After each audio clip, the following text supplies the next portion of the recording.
Hello, students. Welcome to the next session of the molecular basis of inheritance. It's an interesting topic of 12th new syllabus Maharashtra Board 2020. This topic is also important for CET, NEET. It is the major topic of NCERT also. So, in this topic previous lecture we have to see the genetic material experiments. First one is the Griffith experiment, then we have to study the Avery McLeod McCarthy experiment, and the last one we have to study the Hershey and Chase experiment. So the final conclusion of this experiment is DNA act as a genetic material which is transferred from one generation to the next generation. So structure of DNA we have to studied in the 11th standard in detail. DNA चं structure आपण खूप detail 11वी मध्ये अभ्यासलेलं आहे. त्याचं basic unit असतं न्यूक्लिओटाइड आणि एका न्यूक्लिओटाइडमध्ये sugar, नायट्रोजिनस base आणि फॉस्फेट असे 3 घटक जोडले की एक बेसिक युनिट तयार होतं आणि ते असे अनेक मिलियन्स ऑफ बेसिक युनिट जोडले की या ठिकाणी DNA double standard double helix DNA तयार होतो. आता हे जे DNA आहेत ह्या DNAचे वेगवेगळे टाइप्स आहेत ते आपल्याला पाहायचे आहेत. Types of DNA. Types of DNA.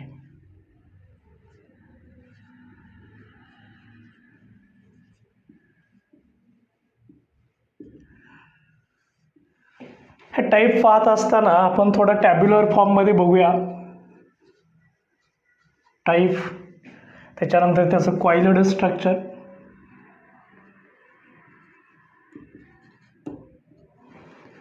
आणि number of base pairs per turn.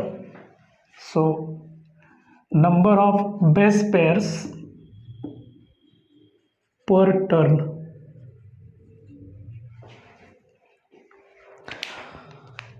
या फॉर्मॅटमध्ये आपण हे पाहणार आहोत.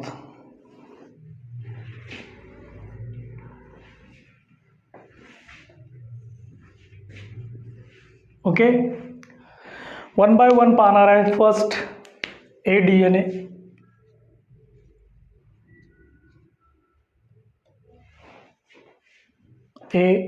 DNA,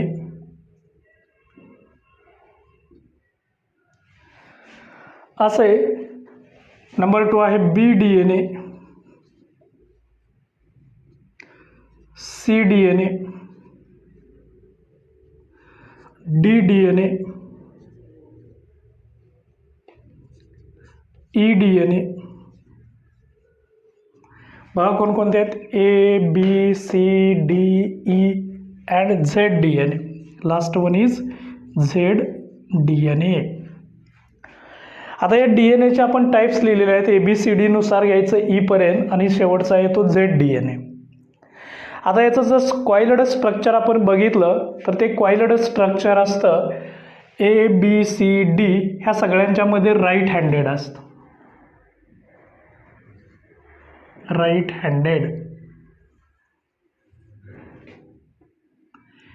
हँडेड कॉइल्ड स्ट्रक्चर असतं. फक्त लास्ट वन आहे ZDNA, याचंच फक्त लेफ्ट हँडेड असतं. बाकी सगळ्यांचं हे सुद्धा राईट हँडेड आहे, हे सुद्धा राईट हँडेड कॉइल्ड आहे. Right handed coiled, right handed coiled. हा ZDNA मात्र लेफ्ट हँडेड असतो. लेफ्ट हँडेड कॉइल्ड स्ट्रक्चर असतं. ओके, लक्षात ठेवणं सोपं आहे. फक्त ZDNA असतो तो लेफ्ट हँडेड असतो, बाकी सगळे राईट हँडेड आहे. आता नंबर ऑफ बेस पेअर्स आपण पाहतोय तर ADN मध्ये 11 बेस पेअर्स पर टर्न. म्हणजे एका टर्न मायनर टू मायनर किंवा मेजर टू मेजर हा DNAचा एक टर्न असतो. ह्या टर्नवरती 11 बेस पेअर्स असतात. म्हणजे समजा आपण जर DNAचं स्ट्रक्चर बघितलं, तुम्हाला समजण्यासाठी दाखवतो. ही DNAची कॉइल आहे, हा DNA आहे. तर इथून इथपर्यंत एक टर्न असतो.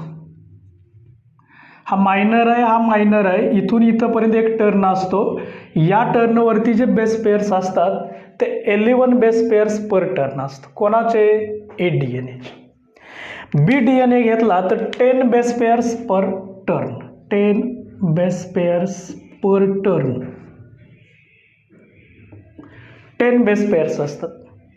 त्याच्यानंतर सी डी एन ए घेतला तर 9 बेस पेअर्स पर टर्न, एक एकनी कमी होतं, 11, 10, 9. डी डी एन एमध्ये 8 base pairs per turn. E D N एमध्ये 7 base pairs per turn. Okay, 11, 10, 9, 8, 7. आणि लास्ट आहे झेड डी एन ए. ह्याच्यामध्ये मात्र सगळ्यात जास्त 12 बेस पेअर्स पर टर्न असतात. सगळ्यात जास्त बेस पेअर्स याच्यामध्ये असतात. So 12 base pairs per turn in case of Z D N A. जे हे जर बघितलं आपण 1, 2, 3, 4, 5, 6, 7, 8, 9, 10, 11, 12 अशा पद्धतीने या बेस पेअर्स असतात, पर टर्न असतात. So these are the various types of this D N A. Once again बघा कोणकोणते टाईप आहेत. ए बी सी डीनुसार लक्षात ठेवा. ई पर्यंत जायचं, A B C D E आणि लास्टवर असतो तो झेड. शेवटचा फक्त लेफ्ट हँडेड आहे, उरलेले सगळे कसे असतात? Right handed. लास्टमध्ये 12 बेस पेअर्स आहेत. याच्यानंतर इथं जायचं टॉपला 11 बेस पेअर, पुन्हा एक एकनी कमी होतं, म्हणजे इथं 12, 11, 10, 9, 8, 7 बेस पेअर्स पर टर्न. हे टेबल व्यवस्थित लिहून घ्या नोटबुकमध्ये. व्हिडिओ पॉज करा आणि हे जे टेबल आहे हे टेबल नोटबुकमध्ये लिहून घ्या. ओके, टाईप्स आपण बघितले. A D N A, B D N A, C D N A, D D N A, E D N A आणि Z D N A. Last Z असतो तो फक्त लेफ्ट हँडेड आणि 12 base pair असतात. उरलेले 11 पासून 7 पर्यंत कमी कमी होत जातं. आता या डी एन एचं महत्त्व काय, सिग्निफिकन्स काय, इम्पॉर्टन्स काय हे आपण बघूया. So significance of D N A. Deoxyribose nucleic acid. D N A म्हणजे डीऑक्सीरायबोज न्यूक्लिक ॲसिड. याचं महत्त्व काय? डीऑक्सीरायबोज न्यूक्लिक ॲसिड हा 11th मध्ये तुम्ही बघितलेला आहे, 10th स्टँडर्डमध्ये पण अभ्यासलेला आहे. पहिला सगळ्यात महत्त्वाचा इम्पॉर्टन्स आहे तो म्हणजेच DNA acts as a genetic material. DNA as a genetic material.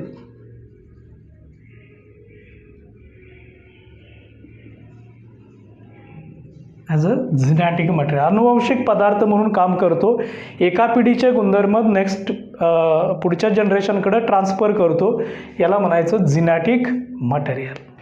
Then second, storage of genetic informations.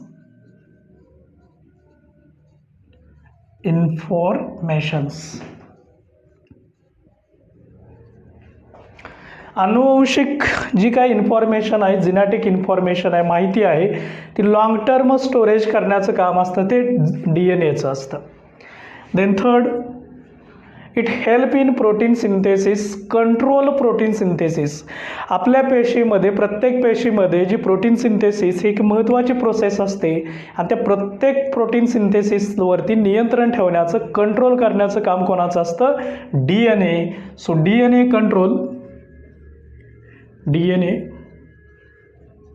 Control protein synthesis.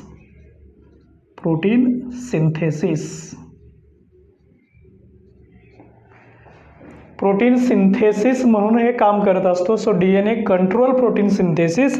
प्रत्यक्षात प्रोटीन सिंथेसिस तयार करण्याचं काम आर एन एचं असतं सायटोप्लाझममध्ये, परंतु हा न्यूक्लियसमध्ये असतो आणि हा प्रोटीन सिंथेसिससाठी लागणारी सगळी माहिती असते, इन्फॉर्मेशन असतो तो mRNA देत असतो. So act as a genetic material is the first most important feature. Significance, then storage of genetic informations, then control protein synthesis.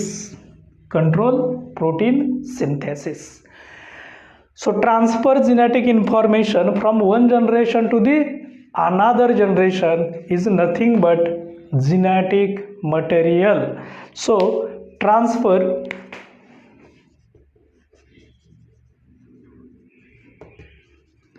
genetic informations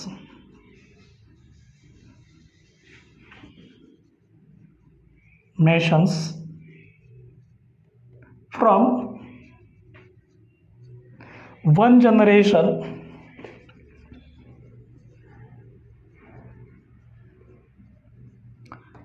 to the next generation,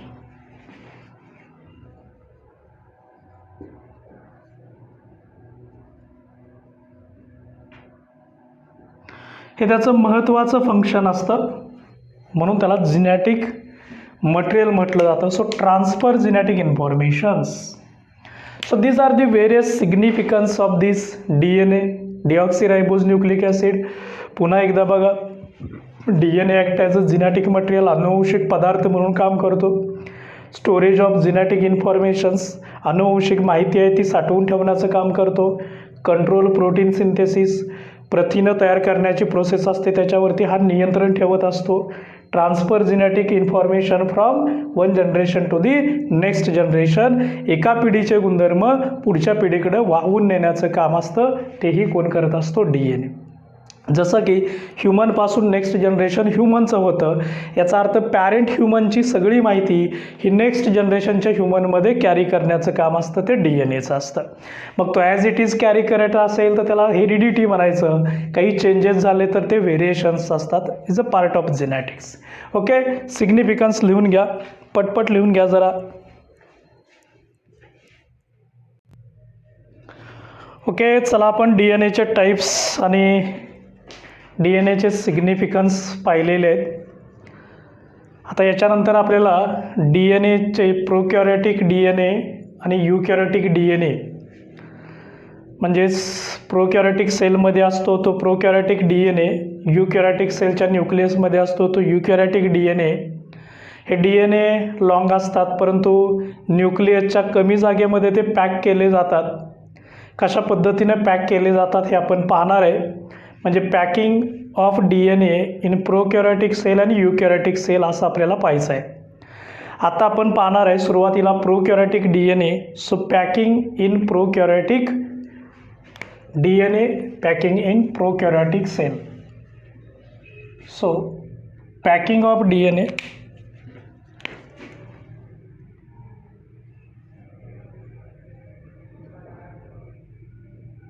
packing of DNA in prokaryotes.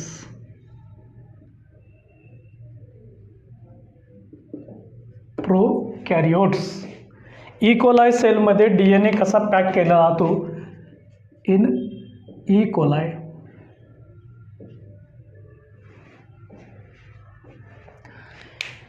हे आपल्याला बघायचं आहे. सुरुवातीला size of E coli cell जर बघितले आपण, so size of E coli cell is about 2 to 3 micron. 2 to 3 micron. त्याच्यानंतर nucleus जर बघितलं आपण, न्यूक्लियस ऑफ प्रोकॅरियोट्स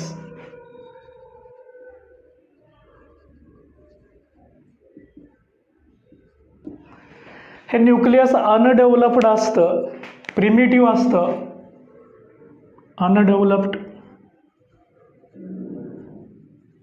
अविकसित केंद्रक असतं, नेकेड असतं, ज्याला कुठलंही आवरण नसतं. आणि अशा अनडेव्हलप्ड न्यूक्लियसला म्हटलं जातं न्यूक्लियाइड. Called as न्यूक्लिऑइड. काय म्हणायचं? न्यूक्लिऑइड. आता हे न्यूक्लिऑइड कसं असतं हेही बघूया आपण.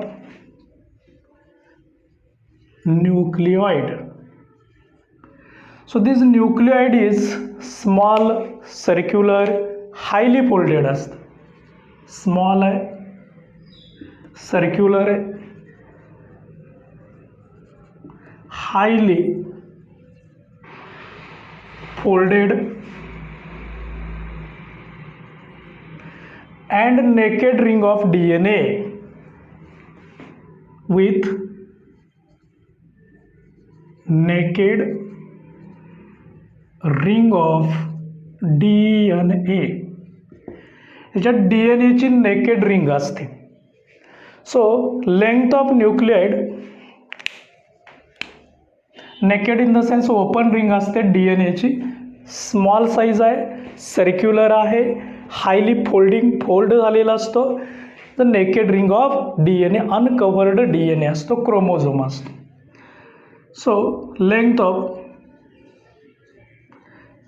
or size of nucleoid is about 1100 micron.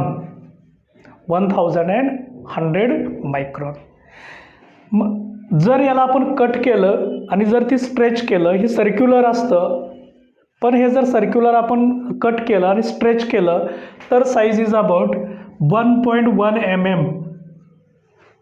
But when cut and stretched,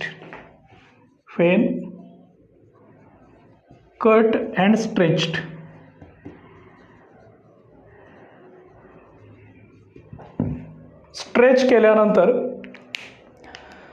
cut and stretch केल्यानंतर त्याची जी साईज असते ती साईज असते 1.1 mm when cut and stretched.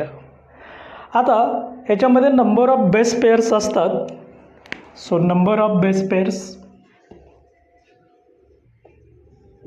Pairs आपल्याला माहीत आहे DNA मध्ये बेस पेअर असते ती अशी असते. A pairs with T through 2 hydrogen bonds, G pairs with C through 3 hydrogen bond, याला बेस पेअर्स म्हणायचं. So number of base pairs are about 4.6 million base pairs असतात. 4.6 मिलियन्स एवढ्या बेस पेअर्स असतात. आता याच्यामध्ये DNA जी कॉईल असते, DNA असतो तो सर्क्युलर असतो, रिड्युसिंग साईज असते, साईज त्याची हळूहळू कमी होते. कशी कमी होणार आहे हे आपण बघणार आहे. So size of DNA decreases. DNA size किंवा DNA size reduced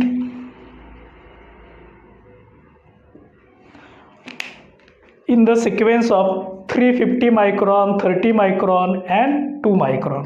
So 350 micron, then 30 micron, and then goes to 2 micron, which is packed in this small size of E. coli cell. So 350 micron then reduces to 30 micron. कशी reduce होते? Coiled structure होतं, circular असतं, coiled असतं, super coiled होतं. आणि हे coil कशी होते हे आपण बघणार आहे. आता ही जी कॉइल तयार झाली ही कॉइल स्टॅबिलाइज करणारे एन्झाईम असतात. सो स्टॅबिलायझिंग एन्झाईम्स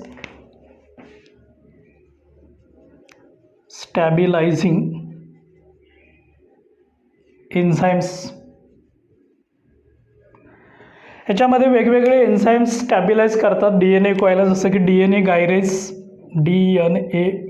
गायरेज, टोपोआयसोमरेज 1, टोपोआयसोमरेज फर्स्ट असतं. ही एन्झाईम आहेत, हे स्टॅबिलाइज करतात. किंवा यू आणि H histone non histone like protein सारखं एन्झाईम असतं ज्याला HU म्हटलं जातं. HU protein HU, topoisomerase and HU. आता हे HU म्हणजे काय, तर हिस्टोन लाईक असतं, याला H म्हणायचं, histone like, so called as H.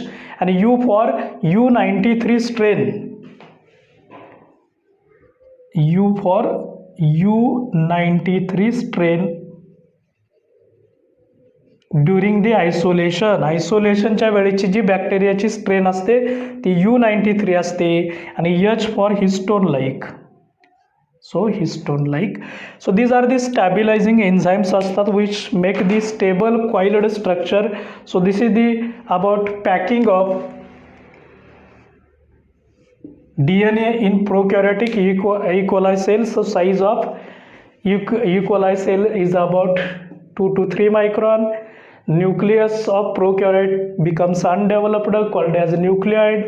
Nucleoid becomes small, circular and highly folded naked ring of DNA.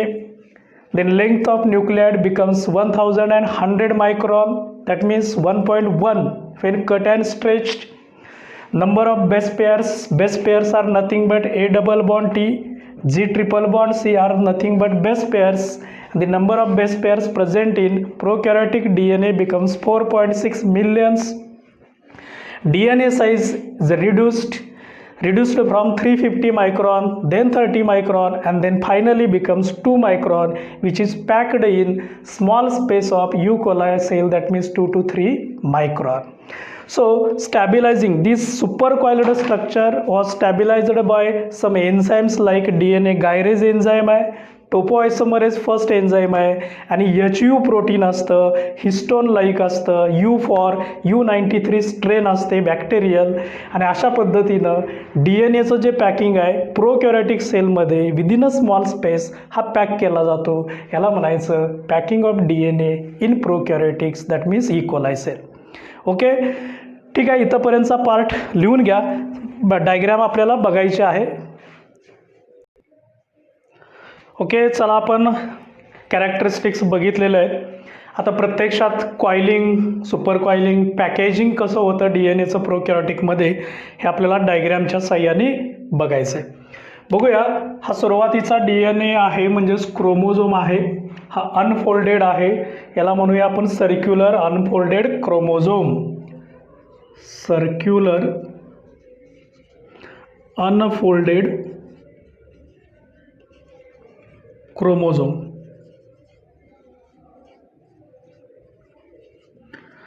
Circular unfolded chromosome असतो. याचा जर आपण डायमीटर बघितला तर हा अबाउट 350 मायक्रॉन एवढा असतो.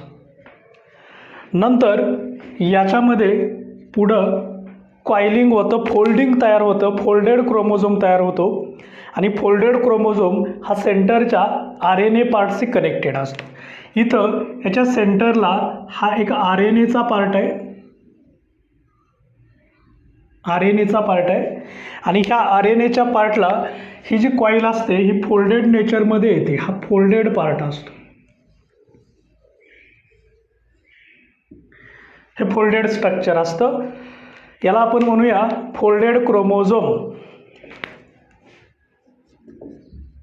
Folded chromosome. ॲक्च्युली याच्यामध्ये 40 to 50 लूप्स असतात. हे लूप्स आहेत, याला 40 to 50 लूप्स एवढे लूप्स असतात. 40 to 50 लूप्स असतात. हा जो सेंटरला दाखवलेला आहे हा पार्ट आहे, हा RNAचा पार्ट आहे, ब्ल्यू कलरचा आहे RNA.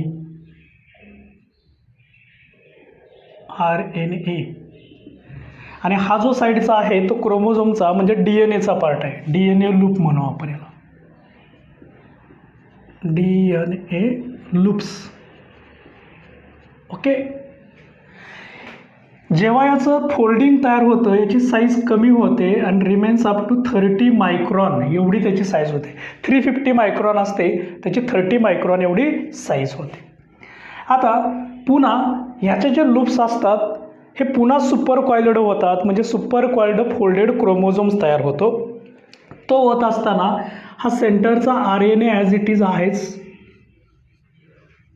आणि याच्यावरती हे जे कॉइल तयार झालेले आहे, जे लूप्स तयार झालेले आहेत, इथं आपण जे लूप्स दाखवलेले आहेत, हे जे लूप्स असतात याचं फोल्डिंग होतं, आणि हे फोल्डिंग होत असताना याच्यामध्ये सुपर कॉइल्ड स्ट्रक्चर तयार होतं, म्हणजे या ठिकाणी असं कॉइल्ड स्ट्रक्चर तयार होतं.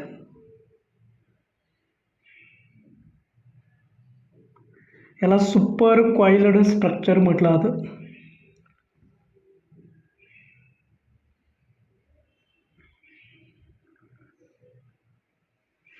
असं एक सुपर कॉइल्ड स्ट्रक्चर तयार झालेलं आहे.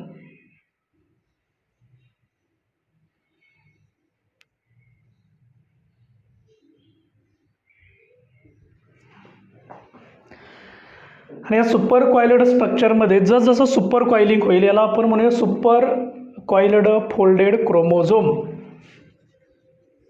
Super coiled folded chromosome.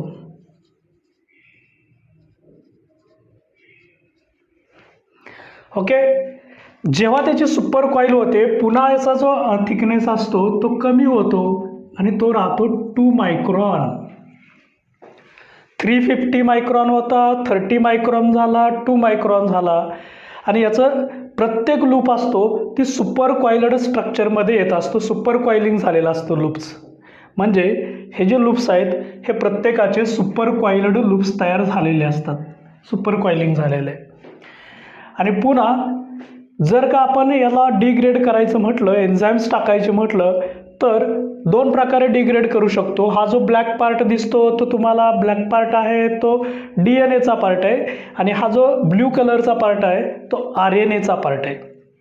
म्हणजे हा DNAचा पार्ट आहे आणि हा जो ब्ल्यू कलरचा आहे तो RNAचा पार्ट आहे. आता जर आपण याला डिग्रेड करायचं म्हटलं, पार्शली डायजेस्ट करायचं म्हटलं एन्झाईमच्या साहाय्याने, तरी आपण 2 प्रकारे त्याचं डायजेशन करू शकतो. समजा आपण त्याच्यामध्ये RNA हे एन्झाईम टाकलं, RNA टाकलं तर RNAला ते ब्रेक करतं, RNA ब्रेक होतो, बाकीचं स्ट्रक्चर सेम राहतं. So partial RNA digestion.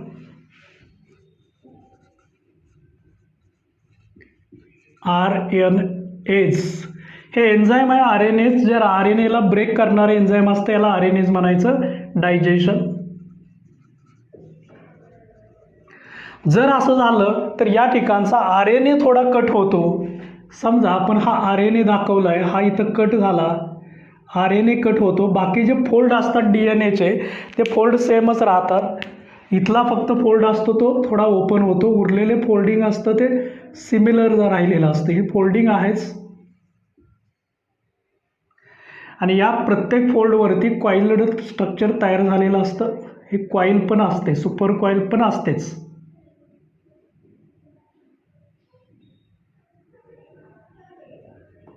इथला फक्त RNAच्या साह्याने RNA फक्त ब्रेक झालेला असतो. अशा स्ट्रक्चरला म्हटलं तर पार्शली अनफोल्डेड क्रोमोझोम. इथं फोल्ड ओपन झाला आहे आणि म्हणून याला म्हणायचं partially unfolded chromosome. So partially unfolded chromosome. कोणाच्या साह्याने? RNAच्या साह्याने. आता याच्यामध्ये आपण जर दुसरं एन्झाईम टाकलं, DNAs टाकलं, तर काय होईल बघूया. पार्शल DNAs डायजेशन होईल. सो पार्शल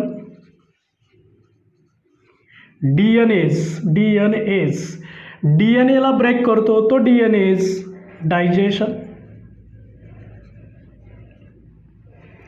आणि असं जर झालं तर मात्र काही ठिकाणचे RNA तोच राहतो, RNA बदलत नाही.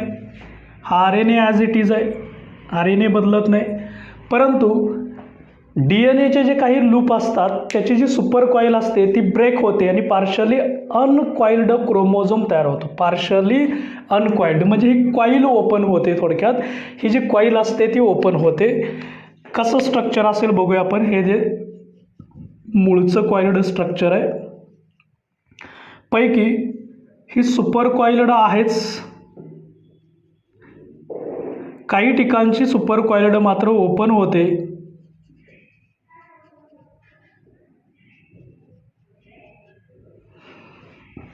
इथली सुपर कॉईल ओपन झालेली आहे, इथली सुपर कॉईल ओपन झालेली आहे आणि याला म्हणायचं partially uncoiled chromosome. So partially uncoiled chromosome.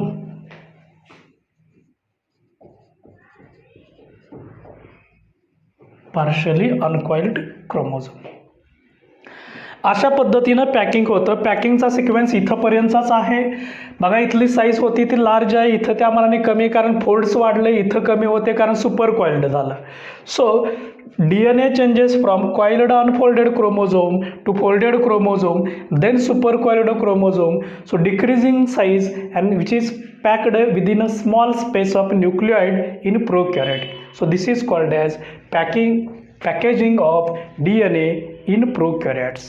Okay, video pause करा आणि डायग्रॅम व्यवस्थित काढून घ्या, विथ लेबल्ड डायग्रॅम काढून घ्या.